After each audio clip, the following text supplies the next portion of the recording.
It was December 2nd, 1984. The Los Angeles Lakers, the defending champions, were ready for another night of dominance at the Forum. Showtime was in full swing, Magic Johnson dazzling with passes, Kareem Abdul Jabbar dropping skyhooks, and the crowd was expecting another easy win. On defense, in the middle to Kareem. But then, a 21-year-old rookie stepped onto the court. Michael Jordan, just 18 games into his NBA career. Michael Jordan.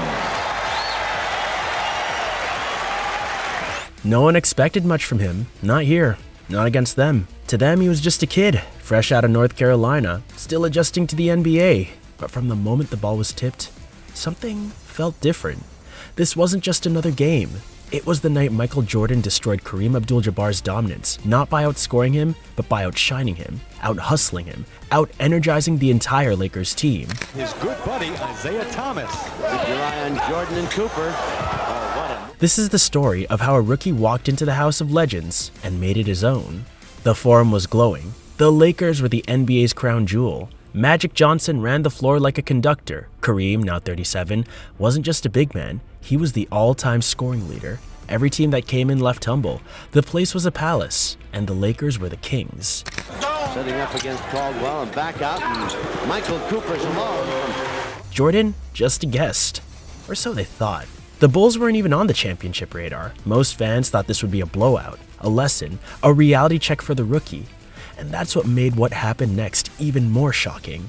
From the first possession, Jordan wasn't scared. He wasn't intimidated by Kareem's size or Magic's flair. He played like the pressure energized him. Beautiful Michael Jordan. He was quick, focused, and already calculating how to pick apart one of the greatest dynasties in NBA history. Midway through the first quarter, the ball found Jordan at the wing. He took one dribble, exploded past James Worthy, and launched himself toward the rim. The Lakers go back on defense. Jordan steps around Cooper. Beautiful. Kareem rotated. It should have been a block. But Jordan twisted in midair and laid it in over the 7-footer like it was nothing. The Forum crowd leaned in. On the next play, he pulled up in transition and buried a jumper over Michael Cooper.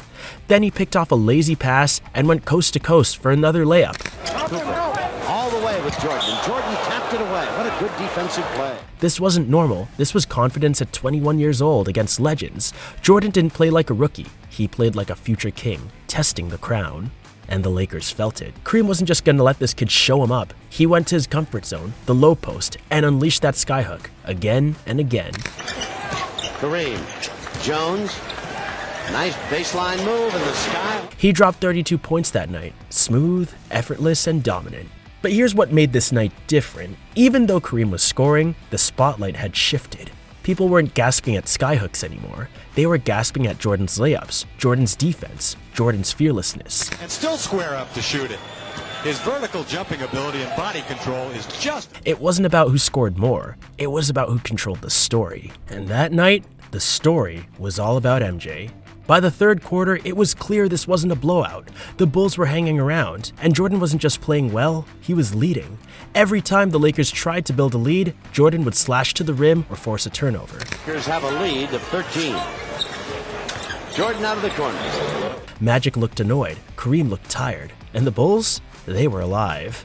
With each possession, the tension built. The Forum crowd was no longer cheering every Laker basket. They were holding their breath every time Jordan got the ball.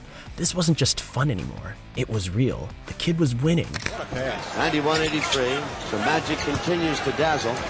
Corzine at the baseline. Pumps a couple of times. Underneath. Down the stretch, Jordan got even more dangerous. He hit a floater in the lane with Kareem's hand in his face. Then he drew a foul and hit 2 clutch free throws. With just over 1 minute to play, the Bulls were down by 1. Jordan got the ball, ISO'd on Magic, jab stepped, and blew past him. Kareem rotated again, but Jordan hung, switched hands, and kissed it off the glass. Bulls up 1, and the Forum stunned. Lakers lead by 3, 7 minutes to go. And if you're still watching, that means you felt it too. The chills, the energy, the power of that one night in 1984. So don't forget to like this video and subscribe to the channel for more legendary NBA stories, deep dives, and moments that changed the game forever. We're here to celebrate the greats, and no one changed the league quite like MJ. Hit that bell icon so you don't miss what's coming next. Final possession. Lakers down by 1. Ball to Magic, he passed to Kareem in the post. Everyone expected him to take the final shot. But the Bulls trapped him, forced him to pass out. Magic had to force a contested shot. Bricked. Game over. The Bulls won, 113 to 112, and Jordan, he walked off the court like he'd done it before. He hadn't scored the most, but he'd taken the air out of Kareem's building, outplayed Magic in crunch time, and showed the world that something big was coming. Lakers by 5 with just under 4 to play. Jordan driving. And this wasn't a finals game. It wasn't on national TV. But for real basketball fans, this was the moment. The moment Jordan took down the champion. The moment a 21-year-old rookie outshunned the best player of the generation. Jump shot by Jordan. It was symbolic. The aging legend still had it, but the kid was coming, fast. And here's the scary part. He was just getting started. Kareem had 32 points, sure. Jordan had 20. But the stat sheet doesn't show the energy Jordan brought, the shift in momentum, the electricity in the crowd. Jordan shot 7 of 13, efficient, calm, composed. He made smart plays, got teammates involved, and rose in the biggest moments. The Bulls didn't win just because Jordan scored. They won because Jordan led, and that's the part everyone remembered. This was just supposed to be another night for the Lakers. A rookie rolling through town, an easy win. But by the end, it was clear. They had met someone different. Jordan didn't just show up. He took the game. He played like he belonged, like he'd been doing it for years. The Showtime Lakers were left stunned, not because they lost, but because they didn't have an answer for this kid.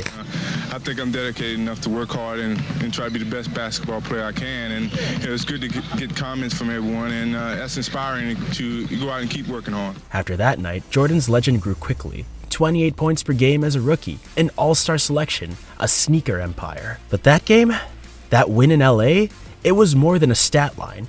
It was a declaration. No more waiting. No more earning respect. Michael Jordan had arrived, and he didn't knock on the door. He kicked it down. Kareem kept playing, Magic kept dazzling, but the league knew what was coming. Jordan was a storm, a silent one at first, but unstoppable. That game was just the beginning. Every great has that moment where they stopped being a player and started being a legend. December 2nd, 1984 was Jordan's date.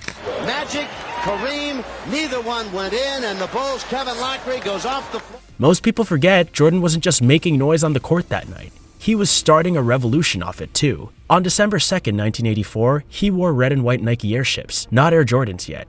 After the game, he casually gave them to a Lakers ball boy. Years later, those same sneakers sold for over $1.4 million.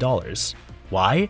Because they marked the night a rookie from North Carolina walked into Kareem's house and stole the spotlight.